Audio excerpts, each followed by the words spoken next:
My son checked his Rolex while my wife was being buried, inherited the million she left behind, and then gave me the man who raised him exactly 48 hours to get out of my own house. He called me a mediocre man and tossed me a key to a rundown storage unit on the south side, thinking he'd buried me along with his mother. If you want to see a bully get exactly what he deserves, subscribe and comment where you're watching from, because this isn't a tragedy, it's a reckoning. I drove to that desolate lot expecting nothing, but when I rolled up the door to Unit 55, I didn't just find a car, I found a fortune that was about to turn his victory into a nightmare. Thump. The first shovel of dirt hit the casket. It was a hollow, final sound. To me, it sounded like a heart valve snapping shut for the last time. Thump. I didn't blink. I just stood there, letting the Chicago wind carve lines into my face. It was 30 degrees, but the cold I felt had nothing to do with the weather. It was the temperature of an empty house. For 40 years as a perfusionist, I had managed the flow of blood and oxygen for patients on the operating table. I knew how to keep life moving when the heart stopped. But standing over Elena's grave, I realized there was no machine in the world that could fix this. She was gone. 35 years of marriage, buried in the wet clay. I shifted my weight, my joints aching, and looked to my right. Caleb stood 10 feet away. He wasn't looking at the grave. He was looking at his wrist, a platinum Rolex. It glinted in the weak winter sun. He tapped the face of the watch, then shifted his Italian leather shoe against the dead grass. Tap, tap, tap. The rhythm was impatient. It was the erratic beat of a man who had somewhere better to be. He didn't look at me. He hadn't looked me in the eye since the cancer diagnosis. "Are we done, Robert?" The question hung in the freezing air. His voice was flat, bored. I felt a phantom pain in my chest. He hadn't called me Dad in 3 years. "She was your mother, Caleb," I said. My voice was rough, like gravel grinding together. "We aren't leaving yet." He rolled his eyes, a gesture so dismissive it felt like a slap. "She's gone. You standing here freezing to death won't bring her back. I have a meeting with the board at 4. I swallowed hard, tasting bile. I looked at his sharp suit, his perfectly styled hair, the cold calculation in his eyes. Elena had died apologizing to me. In her final moments, when her breath was shallow and the monitors were screaming, she had squeezed my hand. "I'm sorry for the lie," she had whispered. Looking at Caleb now, watching him check his phone while his mother was being covered in dirt, I wondered if he was the lie. The few mourners began to drift away, heads bowed against the wind. Caleb didn't wait. He turned on his heel, marching toward the parking lot like a soldier leaving a battlefield he had already conquered. "Robert," the whisper came from my left. I turned to see Dr. Eris Thorne. He had been our family doctor for 20 years. He was a small, nervous man, the kind who double-checked everything. Today, he looked like he was vibrating. He took off his glasses and wiped them furiously on his coat. "Eris," I said, nodding. "Thank you for coming." "I can't stay long," he stammered. He kept glancing over my shoulder, his eyes darting toward the parking lot, where Caleb was unlocking his silver Porsche. Elder Thorne stepped closer, invading my personal space. I could smell the stale coffee on his breath. He grabbed my arm, his grip surprisingly strong and shaking. "Robert, listen to me," he hissed. "I need to tell you something. I should have said it sooner." "Not now, Eris," I said, trying to pull away. "I can't do this right now." "You have to." He squeezed harder. "She was terrified, Robert. Toward the end, she wasn't scared of the cancer. She wasn't scared of dying." He looked back at the Porsche. The engine roared to life, a deep, aggressive growl that echoed through the cemetery. "She was terrified of him," Thorne whispered. I froze. My perfusionist brain tried to analyze the data. Terrified of her son. Why? "Be careful at the will reading," Thorne said, his voice trembling. "Watch your back, Robert." Before I could ask a single question, Thorne let go of my arm. He turned and practically ran toward his sedan, stumbling over a tree root in his haste. I stood alone by the grave. The wind howled, drowning out the sound of the dirt falling on the casket. A cold, hard knot formed in my stomach. It was the feeling I used to get in the operating room when the blood pressure dropped and the alarms started to ring. Something was wrong. The system was failing. The conference room at Davis and Spector smelled of lemon polish and old money. It was a scent designed to intimidate mahogany walls that absorbed sound leather chairs that cost more than a year of college tuition, and a silence so heavy it felt like atmospheric pressure crushing my chest. I sat on one side of the massive table. My hands, calloused from years of gripping surgical clamps and turning valves, rested on the polished wood. They felt foreign here. Caleb sat opposite me. He hadn't looked up since we walked in. He was typing on his phone, his thumbs moving with a blur of speed. A notification pinged. Then another. He didn't silence it. To him, the noise was more important than the ritual of his mother's final wishes. Mr. Davis, the senior partner, sat at the head of the table. He was a man I had known for decades. Usually composed, usually jovial. Today he looked ill, a sheen of sweat coated his upper lip, and he kept shuffling the papers in front of him, aligning the edges with obsessive precision. "Shall we begin?" Davis asked, his voice tight. "Let's get this over with," Caleb said, still looking at his screen. "I have a lunch at the club in an hour." Davis cleared his throat. It was a wet, nervous sound. "Very well. The last will and testament of Elena Carter." He began to read. The legal jargon washed over me. Words like executor, beneficiary, and assets. I tuned it out, staring at a dust mote floating in a shaft of sunlight. I was thinking about the morning coffee. Elena and I used to share, the way she would hold the mug with both hands. "To my son, Caleb Carter." Caleb stopped typing. He set the phone down. "Face, I leave Carter Industries, including all controlling shares, intellectual property, and subsidiaries, valued at approximately $85 million. Caleb didn't smile. He didn't blink. He just gave a small, almost imperceptible nod. He had expected this. He had been running the day-to-day operations for 2 years, ever since I stepped back to care for Elena. He treated the company like his birthright, not a gift.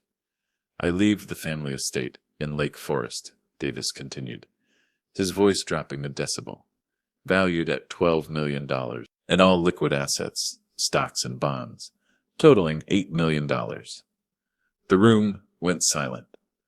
I felt a cold numbness spread from my fingertips up my arms. Everything? She had left him the house? The house where we raised him? The house where I had held her while she took her last breath? "And to my husband, Robert Carter," Davis said. He paused. He took a sip of water, his hand trembling slightly. Caleb finally looked at me. His eyes were dark, devoid of empathy. They were the eyes of a predator watching a wounded animal, waiting to see if it would try to run. "I leave the contents of Unit 55 at the Ironworks storage facility." Davis read the words quickly, as if trying to hide them. "Thus, located on the south side." Silence. Absolute, vacuum-sealed silence. My brain tried to process the data, just as it would a sudden drop in arterial pressure. Storage Unit 55. South side. It made no sense. We didn't have a storage unit. We had a 3-car garage and a basement. Then a sound cut through the room. It was a laugh, but it wasn't a happy sound. It was a bark, cruel, sharp, and dry. "The storage unit."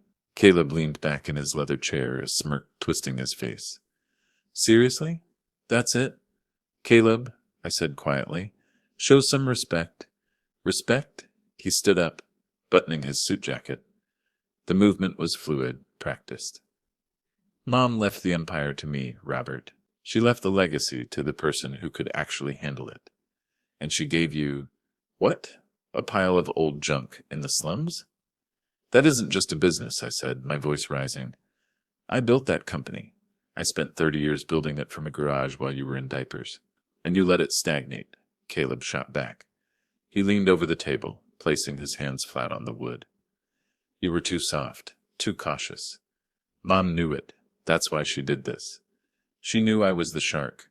She knew you were just waiting to die." Miss Davis looked down at his papers, refusing to meet my gaze. "Mr. Carter, Robert, the deed to the house is now in Caleb's name." Effective immediately. Caleb checked his watch again.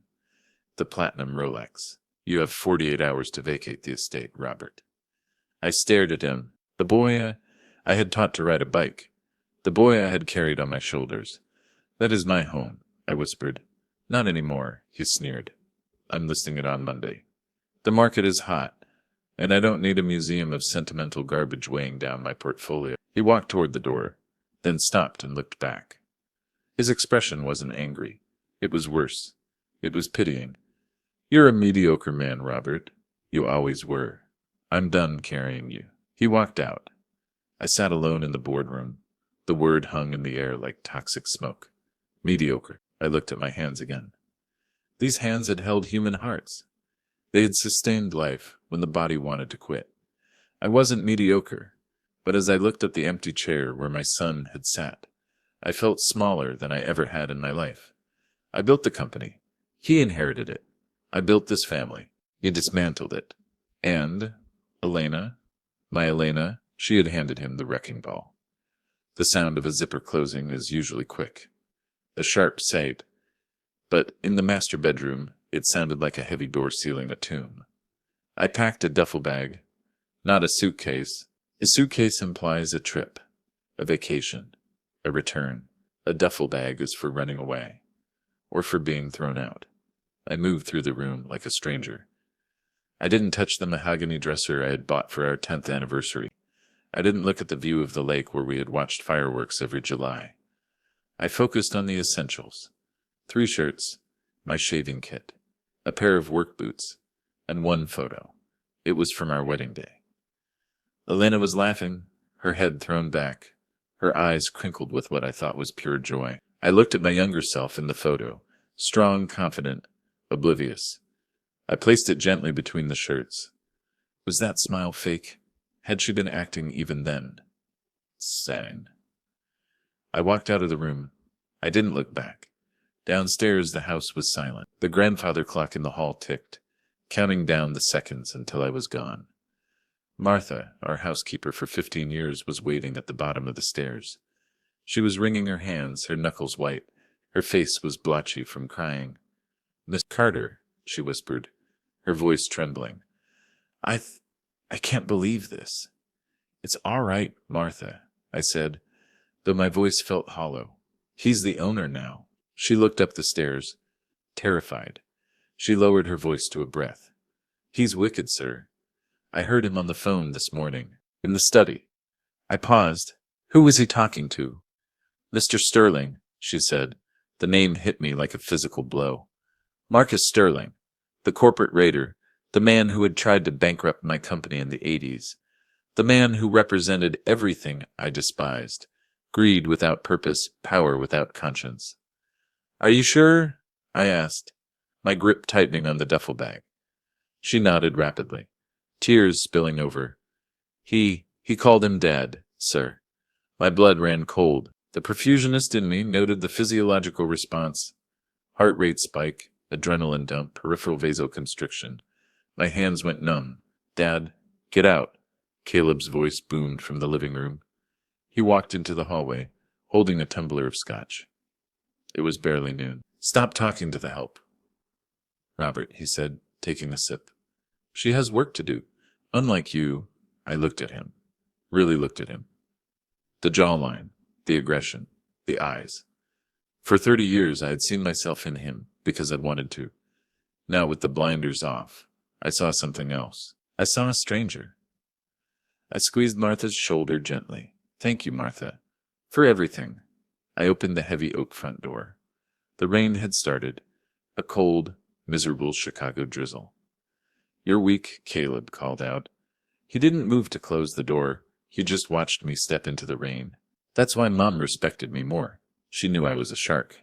"You're just bait." I didn't turn around. I didn't give him the satisfaction. I walked down the long driveway, the gravel crunching under my boots, and hailed a cab at the gate. "Where to?" the driver asked, eyeing my soaked coat in the rearview mirror. "Ironworks storage." "Southside," I said. The driver raised an eyebrow but didn't argue. The drive took an hour. We left behind the manicured lawns and iron gates of Lake Forest. The scenery changed, the trees disappeared, replaced by concrete barriers and power lines. The buildings grew shorter, darker, more industrial. We stopped in front of a desolate lot. A rusted chain-link fence topped with razor wire surrounded rows of corrugated metal sheds, The ground was a patchwork of cracked asphalt and oil stains. The smell of diesel and wet rust hung in the air. This was my inheritance. I paid the driver and stepped out. The office was a shack with a flickering neon sign that buzzed like an angry hornet. A man stepped out. He was older than me, with a profound limp, and a face that looked like seasoned leather. He was chewing on a toothpick. "You, Robert?" he barked. "I am," I said, shifting the duffel bag. He looked me up and down, judging the expensive coat that was now ruined by the rain. "Joe," he grunted. "Elena called, said you'd be coming eventually." "She called? Paid for Unit 55 for 30 years, Joe said, spitting the toothpick onto the ground. "Cash, every month, never missed a payment. Even when she got sick, she sent a courier." He reached into his pocket and pulled out a key. It was heavy, old-fashioned iron, pitted with rust. "Made me promise," Joe said, his voice softening just a fraction. "Said only you could open it. Said to tell you." He paused, squinting at me. "Said to watch out for the sharks." I took the key. The metal was cold against my skin. Sharks. Caleb had called himself a shark less than 2 hours ago. Elena knew. She knew everything. She had been playing a game I didn't even know existed, and she had been playing it alone. I didn't even know existed, and she had been playing it alone. I dictated toward Unit 55. The rain fell harder, drumming against the metal roofs. I stood before the door. It was painted a peeling gray. The number 55 was barely visible. I inserted the key. It fit perfectly. The key turned with a gritty resistance, metal grinding against rust. It felt like breaking a bone. I took a breath, holding the cold air in my lungs, and heaved the door upward. It groaned, the tracks screaming in protest, echoing off the empty units around me. Darkness. The air that rolled out wasn't stale. It smelled of oil, rubber, and something else. Something sharp and electric. I fumbled against the wall until my fingers found a switch. Flick, a single overhead bulb buzzed to life. It was dim, casting long, shivering shadows against the corrugated metal walls. In the center of the concrete floor sat a shape. It was massive, covered by a heavy, dust-coated canvas tarp. It looked like a sleeping beast. My heart hammered against my ribs. The tachycardia rhythm I knew well. I stepped forward, my boots scuffing the concrete. I reached out, my hand trembling slightly, and gripped the corner of the canvas. I pulled. Dust danced in the yellow light, swirling like snow. The tarp slid to the floor with a heavy thud. I gasped. The sound was involuntary, ripped from my throat. It was a 1967 Shelby GT 500 Mustang, midnight blue, white, racing stripes. Chrome that gleamed even under the dirty bulb. It wasn't just a car. It was a masterpiece of American muscle. I walked around it, running a finger along the fender. Not a scratch, not a speck of rust. It was pristine. A time capsule. I opened the driver's side door. The interior smelled of vintage leather and memory. On the seat, a white envelope sat waiting. "Robert." I recognized the handwriting. Instantly. It was the same script that had signed our marriage license, our mortgage, Caleb's birth certificate. I sat in the driver's seat. The leather creaked, welcoming. I tore open the envelope. "Robert, my love, if you're reading this, I'm gone. And if you're here, it means Caleb has done exactly what I feared he would do. I'm sorry I was a coward. I couldn't face the truth while I was alive. I couldn't break your heart while mine was still beating. Check the trunk. The truth is inside." I stared at the paper.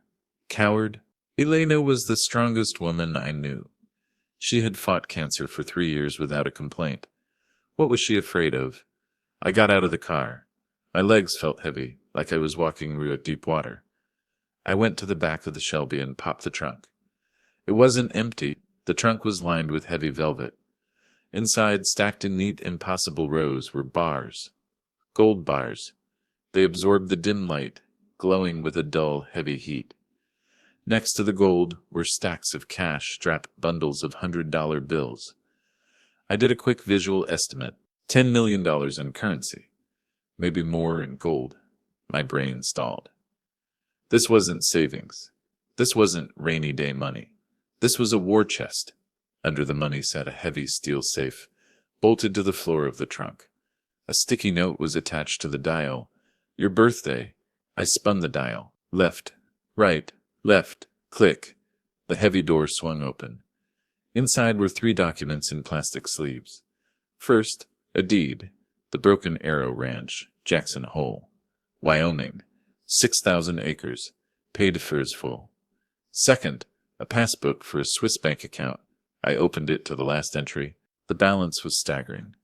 $40 million. Third, a life insurance policy. One I'd never signed, one I didn't know existed. The beneficiary was Robert Carter. The payout was $50 million. I leaned against the cold metal of the car, sliding down until I hit the concrete. $100 million. Elena hadn't left me the scraps. She hadn't left me junk. Caleb had the company, sure. He had the debt, the board members, the stress, the fading market share. He had the appearance of wealth, but Elena had left me the liquid assets. She had liquidated everything she could, siphoning it off quietly, piece by piece, year by year. She had built a fortress of cash and gold and land, and she had hidden it in the one place she knew a shark like Caleb would never look. A rusty storage unit on the south side. I looked at the gold bars again. This wasn't just an inheritance. This was an escape plan. At the bottom of the steel safe, beneath a stack of Swiss bearer bonds, lay a single manila envelope. It was sealed with red wax, an old-fashioned touch that felt out of place next to the cold, clinical nature of the gold bars. On the front, in Elena's handwriting, were 4 words: the truth about Caleb. My hands, which had been steady enough to thread a catheter into a beating heart during an earthquake in '99, began to shake, a violent, uncontrollable tremor. I sat on the cold concrete floor, my back against the Shelby's tire. The air in the storage unit felt thin, insufficient to oxygenate my blood. I broke the wax seal. It cracked with a sharp snap. 2 papers slid out. The first was a medical document. It was dated 32 years ago. The letterhead was from a private genetic laboratory in Zurich. I skipped the medical jargon now. Markers, loci. I went straight to the summary at the bottom. Subject Robert Carter. Probability of paternity 0%. My knees gave out, even though I was already sitting. I slumped sideways, the paper crinkling in my fist. The world tilted on its axis. 0. Not low, 0. I forced myself to look at the second page of the report. The comparison sample. Subject Marcus Sterling. Probability of paternity 99.9%. The air left my lungs. Marcus Sterling, the billionaire competitor. The man who had just bought my son a drink. The man Caleb had called Dad on the phone. A memory flashed. A dinner party in 1989. Marcus had been there. He had cornered Elena in the kitchen. I had walked in and they had pulled apart quickly. I had dismissed it as nothing. Just Marcus being aggressive. Just Elena being polite. I was a fool. I picked up the second paper from the envelope. It was a letter, dated 3 weeks before Elena died.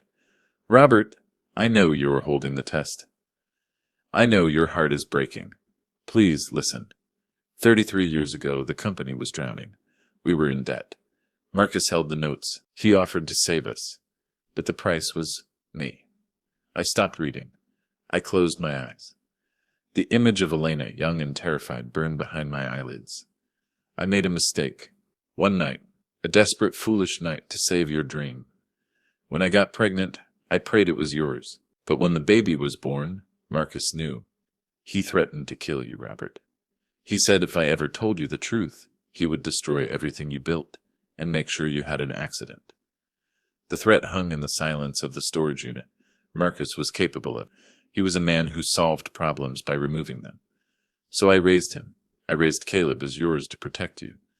I loved him because he was my son. But as he grew, I saw Marcus in him. The greed. The cruelty. The lack of empathy. It wasn't learned, Robert. It was in his blood. I looked at the DNA test again. In his blood. I knew one day Caleb would betray you. I watched him study Marcus from afar. I watched him emulate him. I knew the wolf would eventually turn on the sheep. So, I built this safety net. I siphoned the profits Marcus thought he was stealing. I invested in gold and land, in things he couldn't touch. This is your freedom, Robert. You are not a mediocre man. You are a good man, and good men need a weapon to fight monsters. Forgive me, E. I set the letter down on the concrete. I sat there for a long time. The single light bulb buzzed overhead, a lonely, electric sound. Tears burned my eyes. But they weren't for Caleb. I had lost him years ago, long before the funeral. The boy I raised had been consumed by the genetics of a predator. My tears were for Elena. She had carried this burden alone for 30 years. She had looked at her son every day and seen the face of the man who blackmailed her. She had smiled through family dinners, Christmas mornings, and graduations, all while holding back a dam of terror. She had protected me from the truth, because she knew it would break me. But she was wrong about one thing. It didn't break me. I looked at the gold, I looked at the car, I looked at the deed to the ranch. The numbness in my chest began to recede, replaced by a low, steady thrum. It was the rhythm of a machine, coming back online. Mediocre. That's what they called me. That's what Marcus thought I was. A placeholder. A man to be used and discarded. I stood up. My joints popped. I wiped the tears from my face with the sleeve of my jacket. I wasn't a mediocre man. I was a survivor. And now I was a survivor with $100 million war chest. I looked at the Shelby. Okay, Elena, I whispered to the empty room. Let's go to war. The 42-8 Cobra Jet engine roared to life. It wasn't a purr, it was a growl that shook the concrete walls of Unit 5. The sound vibrated in my chest, replacing the hollow feeling with raw mechanical power. I drove out of the storage facility, the midnight blue hood gleaming under the streetlights. The rain had stopped, leaving the streets slick and black. I didn't go back to the house in Lake Forest. That wasn't my home anymore. It was just a building filled with furniture I used to own. I pointed the nose of the Shelby west. 1,300 miles.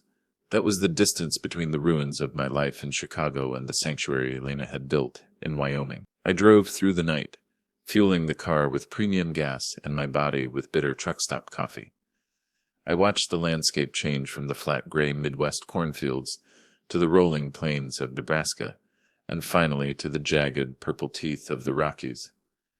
I didn't listen to the radio. I listened to the engine. I listened to the tires eating the pavement.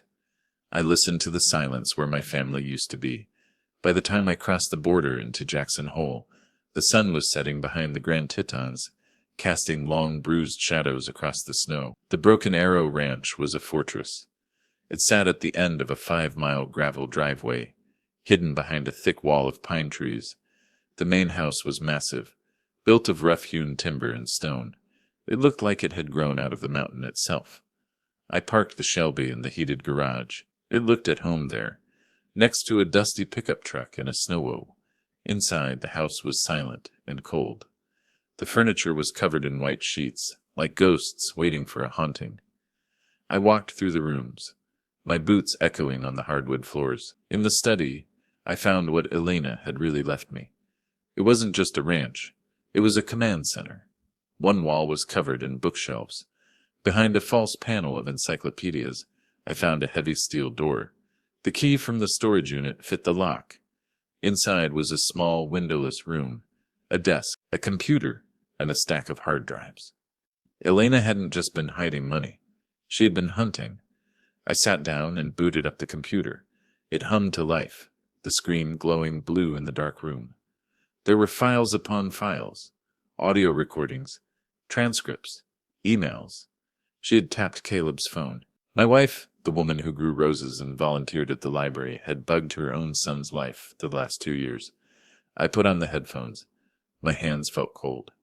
I clicked on a file dated 3 days before she died. Hiss, crackle. Then a voice. Yeah, Marcus, it's done. It was Caleb. His voice was shaky, eager to please. And the will? Marcus Sterling's voice was deep, smooth, and terrifyingly calm. I switched the pages, Caleb said. I practiced her signature for weeks. Just like you said. It's perfect. The lawyers won't know the difference. I closed my eyes.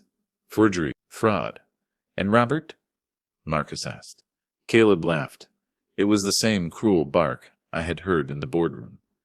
The old man is clueless. He thinks she's leaving him everything. He's going to be on the street. Good, Marcus said. He's nothing.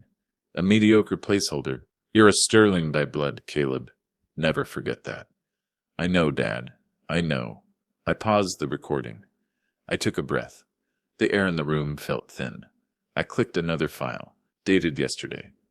I want you to gut the company, Marcus said.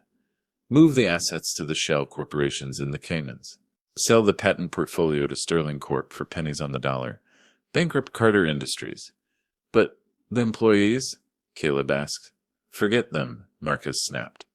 They are casualties. Bring the assets to me. We'll rebuild the empire under the Sterling name and erase Robert Carter from history. I took the headphones off. Silence rushed back into the room. They wanted to take 40 years of sweat and blood, the company I built from a garage, the legacy I created, and wipe it off the map. They wanted to leave me a ghost. I stood up and walked to the window of the main study. Outside, the mountains were black silhouettes against the star-filled sky. The wind howled through the pines. I wasn't weak. I wasn't mediocre. I was a perfusionist. I knew how to stop a heart. I knew how to drain the blood, filter it, and control the flow of life. They wanted a war. I looked at the hard drives. I looked at the evidence of felonies that would put them away for decades. I wouldn't just give them a war. I would give them a nuclear winter. I didn't stay in Wyoming. The mountains offered peace. But I didn't want peace. I wanted retribution. I drove the Shelby back to Chicago. I didn't speed. I kept the speedometer locked at the limit, driving with the cold precision of a man transporting a donor organ. I was bringing the heart of the resistance back to the body that was trying to reject me. I needed a soldier, not a moral one, a capable one. Sam Miller practiced law in a building that looked like a jagged tooth in the Chicago skyline. He was the kind of litigator you hired when you didn't want a settlement. You wanted a scorched earth policy. We had played poker together in the 90s. He cheated then. I counted on him cheating now. I called him from a burner phone I bought at a gas station in Iowa. Miller, he answered. No, hello. Just the name, like a challenge. It's Robert Carter, I said. Silence stretched on the line. I could hear the click of a lighter and the sharp intake of breath. I heard you got wiped out, Bob, Sam grunted, exhaling smoke. His voice sounded like gravel in a cement mixer. Word on the street is Caleb cleaned you out, even took the house. Tough break. I'm not calling for sympathy, Sam. Good. I don't stock it, and I don't work pro bono, especially for... He trailed off, but I heard the unspoken word. Loser, they have $100 million in liquid assets, I said. My voice was flat, clinical, and I have digital recordings of 2 federal felonies. Wire fraud and forgery. The lighter clicked again. A pause. The atmosphere on the line shifted instantly. The predator had smelled blood. I'm listening. 12 hours later, I sat in a booth at a diner on Wacker Drive. It was late. The windows were streaked with condensation and grime, blurring the city lights into angry smears of neon. The place smelled of burnt bacon and floor wax. I wasn't waiting for Sam. I was waiting for the insider. Sam had been clear. We have the hammer, but we need the nail. We need to know where they are, when they are together, and what they are holding. I knew who had the schedule. Sarah Jenkins walked in 5 minutes late. She was 34, sharp as a tack, and had practically run Carter Industries for the last decade while Caleb played golf. Tonight, she looked shattered. Her eyes were red-rimmed, her usually immaculate blouse wrinkled. She kept twisting a silver ring on her finger, a nervous tick I hadn't seen in years. She slid into the booth opposite me. She didn't take off her coat. Mr. Carter, she whispered, looking around the empty diner. I shouldn't be here. She slid into the booth opposite me. She didn't take off her coat. Mr. Carter, she whispered, looking around the empty diner. I shouldn't be here. If he sees me, he won't, Sarah. I said gently, drink some coffee. She wrapped her hands around the mug, seeking warmth. He fired me, Robert. 10 years. He did it via text message this morning. I felt a surge of anger that had nothing to do with money. Sarah was good people. She had sent flowers when Elena was diagnosed. She had covered for Caleb's mistakes 1,000 times. What did he say? She let out a bitter, shaky laugh. He said I wasn't premium enough for the transition. He said the new brand requires a slicker aesthetic. New brand? She nodded, tears welling up again. He's changing the name next week. It won't be Carter Industries anymore. I leaned in. What is he changing it to? Sterling Global, she said. The name hit the table like a dead weight. Sterling. He wasn't just stealing my company. He was erasing my name from the building I constructed with my own hands. He was putting his biological father's name on my life's work. I'm sorry, Sarah, I said. I reached into my jacket pocket and slid a thick envelope across the Formica table. She stared at it. What is this? Severance, I said. Real severance. $50,000. Cash. Her eyes widened. She looked at the envelope, then at me. Why? Because you were loyal to the wrong man, I said. And because I need to buy something from you. She hesitated, her hand hovering over the money. What do you need? I need his schedule. Specifically for tonight. Where is he meeting Marcus? Sarah looked at the door. She looked at her phone. She looked at the ring on her finger. Then, her expression hardened. The sadness evaporated, replaced by the cold fire of the discarded. They're celebrating, she said, her voice dropping to a conspiratorial whisper. The merger papers are being signed tonight. Off the books.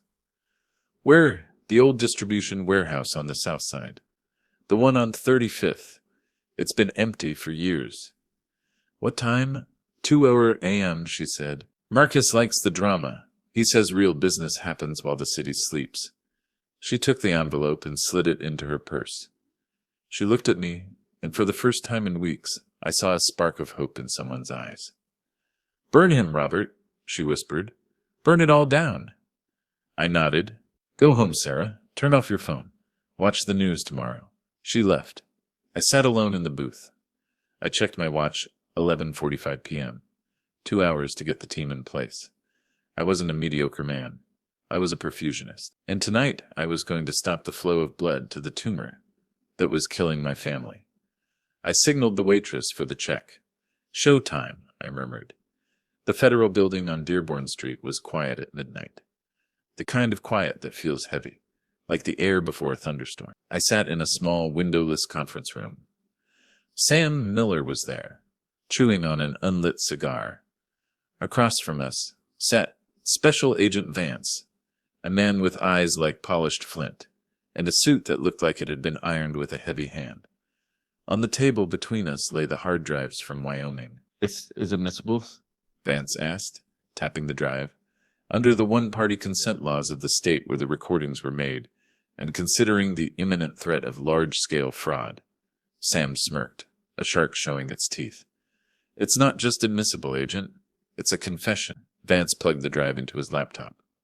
He listened to a snippet. Marcus Sterling's voice filled the room, discussing the destruction of my company. Vance's expression didn't change, but his posture stiffened. Racketeering, Vance murmured. Wire fraud. Conspiracy. This is a RICO case wrapped in a bow. We can arrest them tomorrow, Vance said, reaching for his phone. No, I said. My voice was quiet, but it stopped his hand midair. If you arrest them tomorrow, their lawyers will have them out on bail by lunch. They'll shred the document. They'll hide the money. You'll get them on a technicality, and they'll walk in 2 years. Vance looked at me. What do you suggest, Mr. Carter? I need them to commit the act, I said. I need you to catch them with their hands in the jar. Tonight, the warehouse on 35th Street was a ghost of my past. I had bought this building in 1995. It used to be the beating heart of our distribution network. I remembered the sound of forklifts, the shouting of foremen, the smell of fresh packing tape. Now, it was a hollow shell. The windows were high and grimy, letting in only slivers of moonlight. The floor was covered in dust, thick enough to write in. I parked the Shelby in the center of the massive floor. Under the single working floodlight, the car looked like a jewel in a pile of ash. It was 1:15 a.m. I took out the burner phone. My hands were steady, but I forced them to shake. I needed to get into character. I needed to be the man they thought I was. Weak, broken, mediocre. I dialed Caleb's number. It rang 4 times. He answered on the 5th.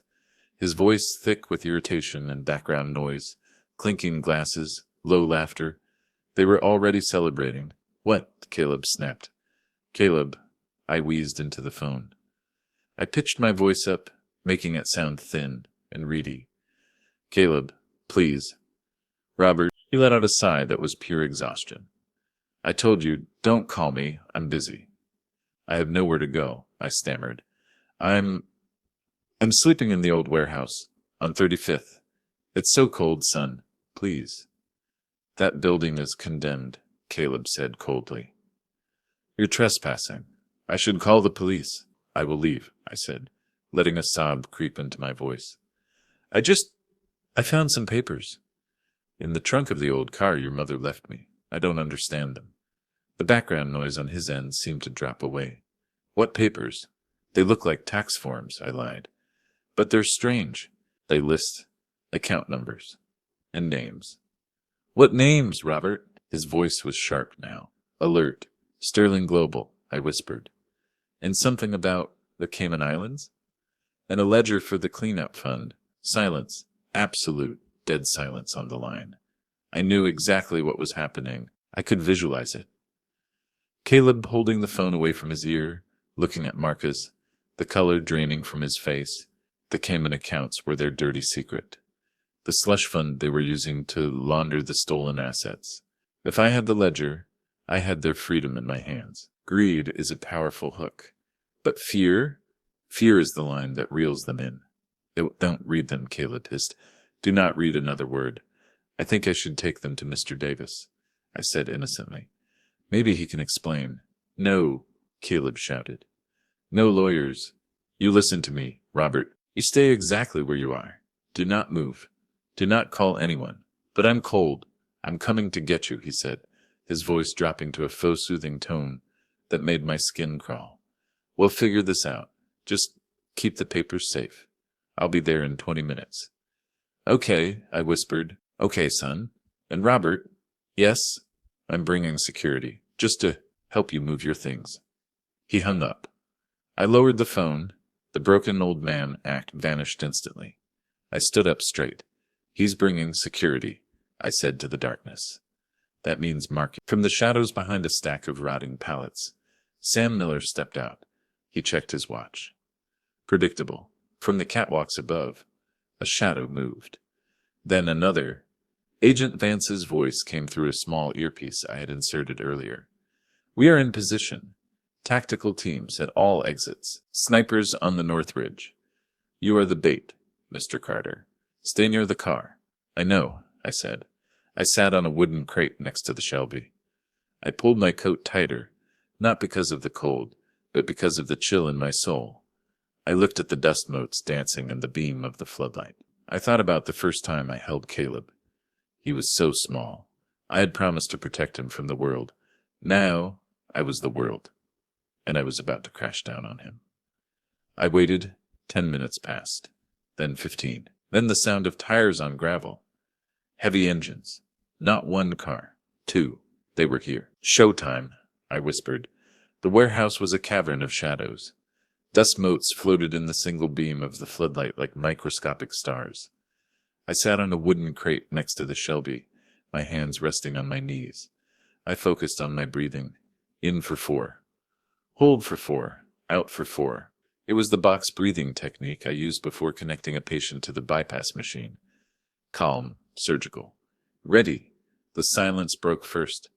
A low rumble, then the crunch of tires on debris. Twin beams of blinding white light cut through the gloom, sweeping across the rusted girders and hitting me square in the face. I squinted, raising a trembling hand to shield my eyes.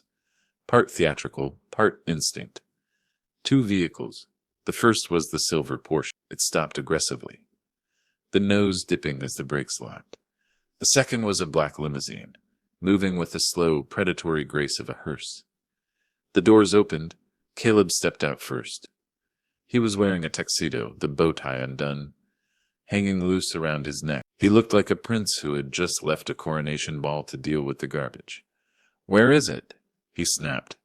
His voice echoed, bouncing off the metal walls. He didn't say hello. He didn't ask if I was okay. "Caleb," I stood up slowly, leaning heavily on the fender of the Shelby. I'm over here." He marched toward me, his patent leather shoes kicking up dust.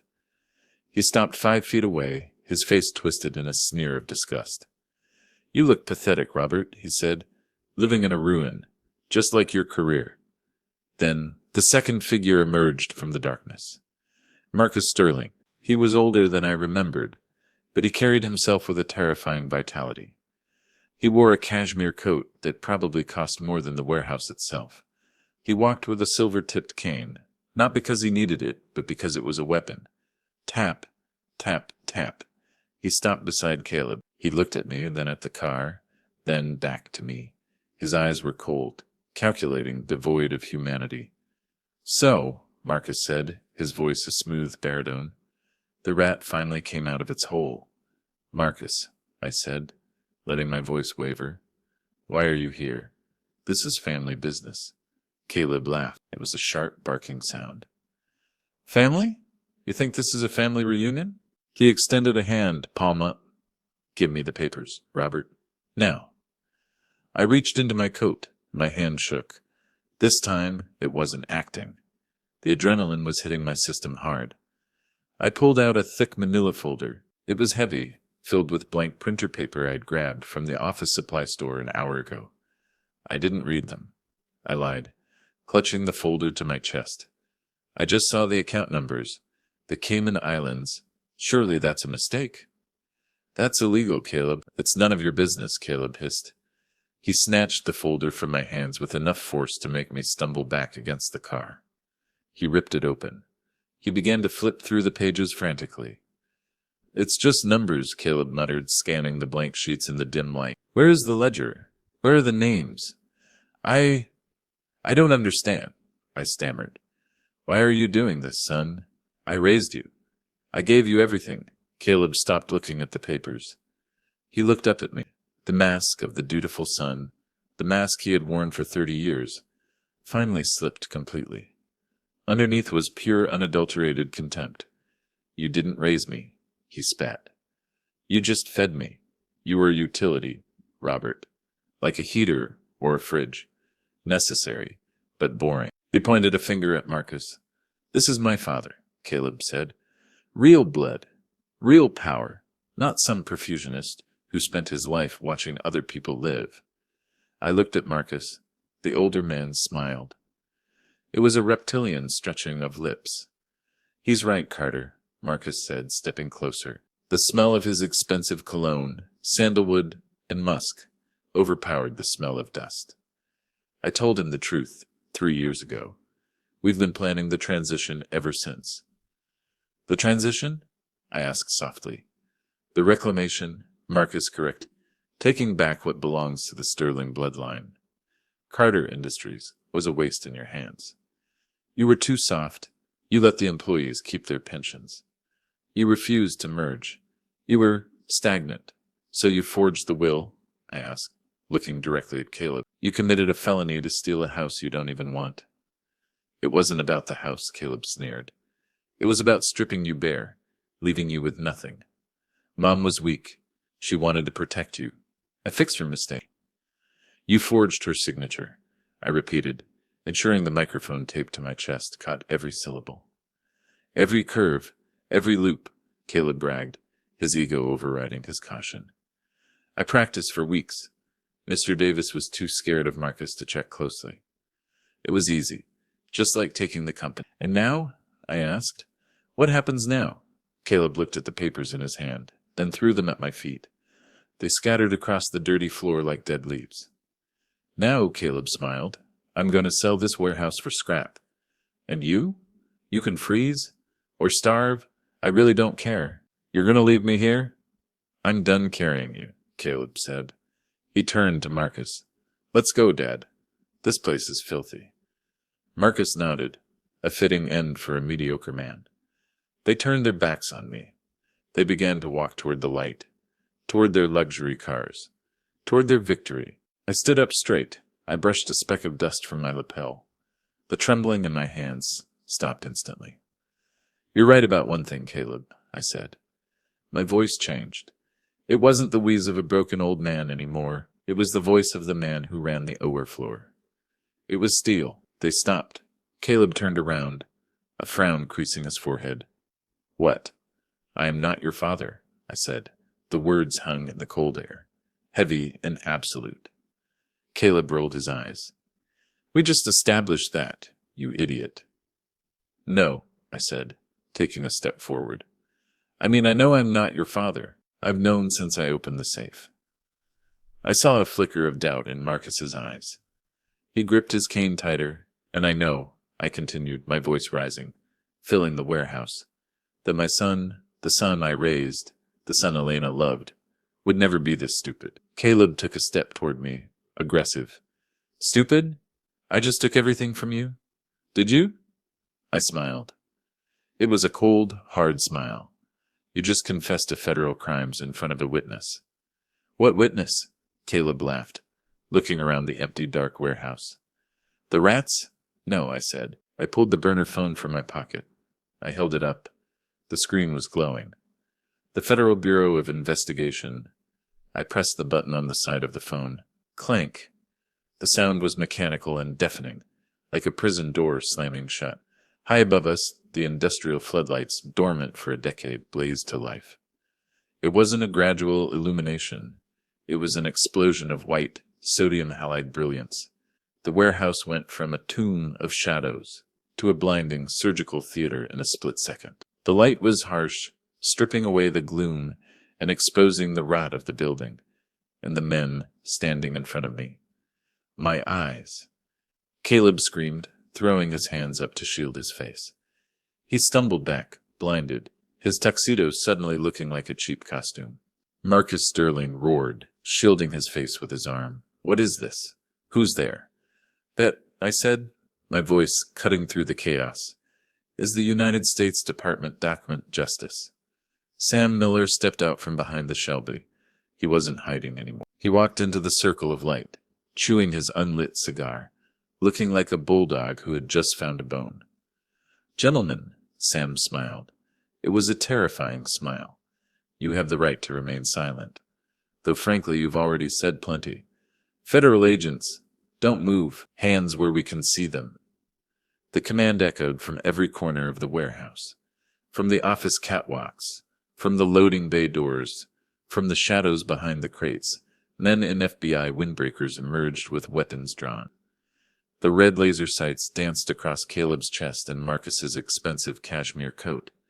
Panic is a funny thing. I've seen it on the faces of patients right before anesthesia takes them under. It's a primal widening of the eyes, a desperate search for an escape that doesn't exist. Caleb's face went white, ghost white. He looked at the agents, then at the phone in my hand, then at me. The arrogance evaporated, replaced by the terror of a child who realizes the monsters are real. He spun toward Marcus. "You said he was nothing." Caleb screamed, spit flying from his mouth. "You said he was weak. You said this was easy." Marcus didn't answer. The billionaire shark looked small. He was looking at Agent Vance, who was walking toward him with a pair of handcuffs dangling from his belt. Marcus tried to run. It was a pathetic attempt, a shuffle toward the side door, but he was old, and his cane slipped on the dusty concrete. 2 agents were on him instantly. They didn't treat him like a VIP. They treated him like a suspect. They lammed him against the wall, kicking his legs apart. "Get your hands off me." Marcus bellowed. "Do you know who I am? I'll have your badges. I'll buy your department." "You can tell it to the judge, Mr. Sterling," Vance said, snapping the cuffs on. Click. Click. The sound of finality. Caleb stood frozen in the center of the room. He was trembling so hard I could see his knees shaking. We looked at Marcus being cuffed. He looked at the laser sights on his own chest. Then he looked at me. His eyes were wild, filled with a mixture of hatred and betrayal. He didn't see the father who raised him. He saw the enemy. "I'll kill you." He lunged.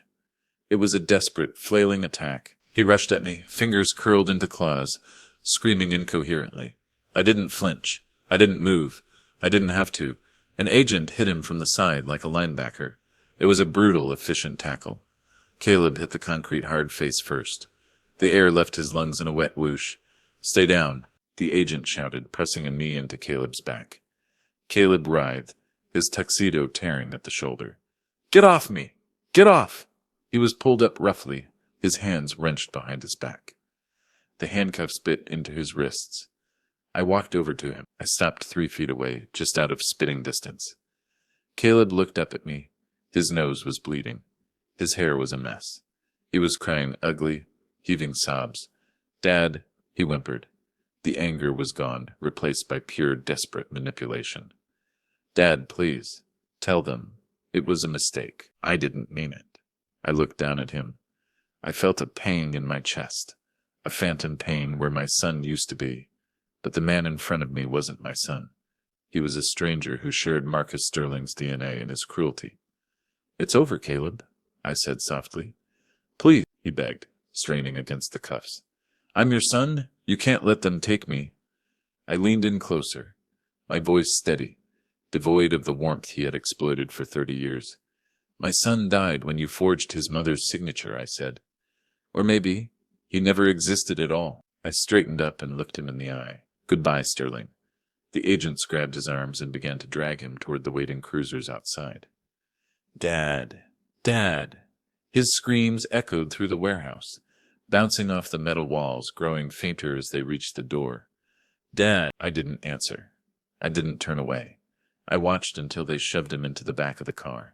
I watched until the heavy door slammed shut. The blue and red lights washed over the warehouse walls. A chaotic strobe light. I stood alone by the shelf. The adrenaline was fading, leaving me cold and empty. But the infection was gone. The tumor had been excised. Now, only the healing remained. The aftermath of a major surgery is often quieter than the operation itself. The alarms stop ringing. The blood pressure stabilizes. The team scrubs out, leaving the patient to heal, or to fade. We didn't just get Caleb. We got the whole infection.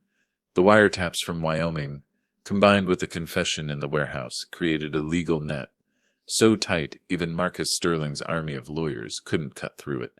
The FBI raided the Sterling offices the next morning. They found the Cayman ledgers exactly where I said they would be. The trial was swift. The evidence was overwhelming. Caleb pleaded guilty to fraud, forgery, and conspiracy. He looked smaller in the orange jumpsuit, stripped of his Italian suits and his arrogance. He didn't look at me in the courtroom. He stared at the floor. The judge gave him 15 years in federal prison. Marcus Sterling was indicted on RICO racketeering, money laundering, and extortion. He fought it, of course. He raged against the dying of his light. But he was an old man, and the stress broke him. He suffered a massive stroke in his holding cell and died 2 years later, alone, surrounded by concrete instead of the legacy he worshipped. But justice wasn't my endgame. Restoration was. I used the $50 million from the life insurance policy. I liquidated half the gold. Carter Industries had been forced into Chapter 11 bankruptcy by the asset freeze.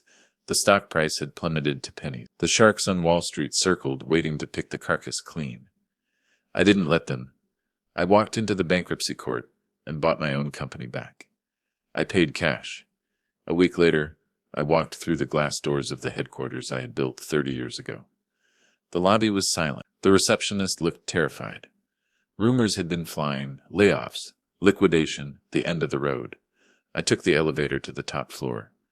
The executive suite still smelled of Caleb's expensive cologne. I opened the windows to let the Chicago wind blow it out. I called an all-hands meeting in the atrium. 300 faces looked up at me. Engineers, accountants, janitors, people who had mortgages, people who had kids in college. They looked like they were waiting for the executioner. I stood on the small stage. I didn't need a microphone. "Nobody is getting fired today," I said. A ripple of shock went through the crowd. "This company lost its way," I continued. "It forgot that a business isn't about the name on the building. It's about the people inside it." I pointed to the front row. "Sarah Jenkins," I said. Sarah stood up, looking around nervously. She was wearing a blazer. I knew she had bought at a thrift store. Effective immediately, Sarah is the new chief operating officer. I said, "He knows this place better than anyone." Applause broke out, tentative at first, then thunderous. Sarah covered her mouth, weeping. I held up a hand for silence. "And one more thing," I said. "I am transferring 40% of the company stock into an employee ownership trust. From this day forward, you don't just work for Carter Industries, you own it." The silence that followed wasn't fearful. It was stunned. I wasn't a billionaire. I wasn't a shark. I was a perfusionist. My job was to ensure the blood flowed to where it was needed most. The company didn't need a king. It needed circulation. I spent 6 months stabilizing the patient. I watched the stock price climb back up. I watched the fear leave the hallways, replaced by the hum of productivity. I signed the final papers on a Tuesday. I handed the keys to Sarah. "It's yours now," I said. "Don't let the sharks in." "Never," she promised.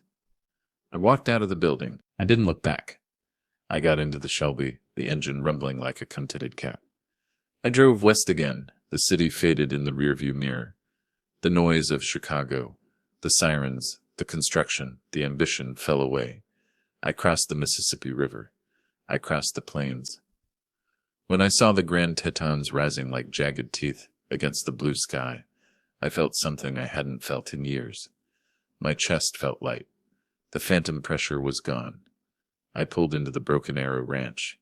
The air was crisp and smelled of pine needles. I walked onto the porch and sat in the rocking chair Elena had bought. I was alone, but for the first time in a long time, I wasn't lonely. The war was over. The silence wasn't empty anymore. It was peace. 5 years is a long time. In medicine, it's the benchmark for survival. If you make it 5 years without a recurrence, you were considered cured. I sat on the porch of the Broken Arrow Ranch. The morning air was crisp, smelling of pine resin and snow. A mug of Ack coffee warmed my hands. I watched a hawk circle the thermal currents above the Grand Tetons, searching for movement in the tall grass. I was 70 years old now. My joints were stiffer, and the silence of the house was deeper. But it wasn't a lonely silence. It was the quiet of a machine running perfectly. A dust trail appeared on the long driveway. It was the mail carrier, a beat-up Jeep that rattled over the cattle guard. He stopped at the box, shoved a stack of envelopes inside, and waved. I waved back. I walked down the steps, my boots crunching on the gravel. Bills, a catalog for tractor parts, a postcard from Sarah Jenkins. She was in Tokyo, opening a new branch of Carter Industries. The photo showed her smiling, looking 10 years younger than the day I met her in that diner. And at the bottom of the stack, a single white envelope. It didn't have a return address label. It had a stamp, a red ink stamp that read, U.S. Penitentiary, Leavenworth, Inmate Correspondence. I stared at it. The handwriting was familiar, but it had degraded. It wasn't the sharp, arrogant script of a CEO anymore. It was jagged, desperate. I walked back to the porch and sat down. I placed the envelope on the small table next to my coffee. I looked at it for a long time. My heart rate didn't spike. My hands didn't shake. The fear was gone. All that was left was a dull, aching curiosity. I slid my finger under the flap and tore it open. A single sheet of lined notebook paper unfolded. "Dad, I don't know if you'll read this. I don't know if you're even at the ranch. But I had to try. I've had a lot of time to think in here. 5 years in a cage changes a man. It strips away the noise. I'm sorry. I know those words are cheap, especially coming from me. But I am. I was blinded by the idea of legacy. I thought being a Sterling meant power. I thought blood was everything. I was wrong. Marcus wasn't a father, he was a vampire. He fed on everyone around him until they were dry. You were the one who taught me to ride a bike. You were the one who sat up with me when I had the flu. You were the only real father I ever had. Please forgive me. I have a parole hearing next month. If I have a family sponsor, my chances are good. Will you come? Just to listen, Caleb." I read it twice. I looked out at the mountains. I closed my eyes and let the memory wash over me. I saw a 5-year-old boy running toward me with a scraped knee, crying for his dad. I felt the weight of him in my arms. A pang of grief hit me, sharp and sudden. It was the grief for the boy who died long before the man went to prison. But then another memory surfaced. The sound of dirt hitting a casket. Thump, thump. The platinum Rolex checking the time while his mother was being buried. The sneer in the boardroom. "You're a mediocre man, Robert." I looked at the letter again. If I have a family sponsor? He was still calculating. Even in his apology, there was an ask, a transaction. He needed a sponsor. He needed a way out. I was a perfusionist. I knew that you couldn't pump blood into dead tissue. If you tried, it would only poison the rest of the body. You had to cut it off to survive. Forgiveness is a private act. It happens in the soul. I could forgive the boy he was. I could forgive the mistakes he made. But access? Access is a privilege. And Caleb had lost that privilege the moment he forged Elena's name. I folded the letter carefully. I didn't rip it up. I didn't burn it. That would be dramatic. And I was done with drama. I walked inside and opened the bottom drawer of my desk. I placed the letter inside, next to the old DNA test. I closed the drawer. Click. I didn't write back. I walked out to the garage. The 1967 Shelby GT500 gleamed in the slant of sunlight coming through the window. I ran my hand over the midnight blue fender. It was cold, solid, real. I opened the door and slid into the driver's seat. It smelled of leather and gasoline, the perfume of freedom. I turned the key. The engine roared to life, a deep, thunderous baritone that shook the dust from the rafters. It was a heartbeat, strong, unwavering. I shifted into gear. I drove out of the garage, past the house, and down the long driveway. I turned onto the main road, heading toward the horizon, where the mountains met the sky. I wasn't a placeholder. I wasn't a victim. I was Robert Carter. And for the first time in my life, I wasn't waiting for anyone. I just drove. Some stories stay with us long after the final word. If Robert's journey from betrayal to redemption resonated with you, if you felt the weight of his loss and the quiet power of his victory, please consider liking and subscribing. It helps us bring more of these deep, truthful narratives to light. And we'd be honored to have you with us for the next one.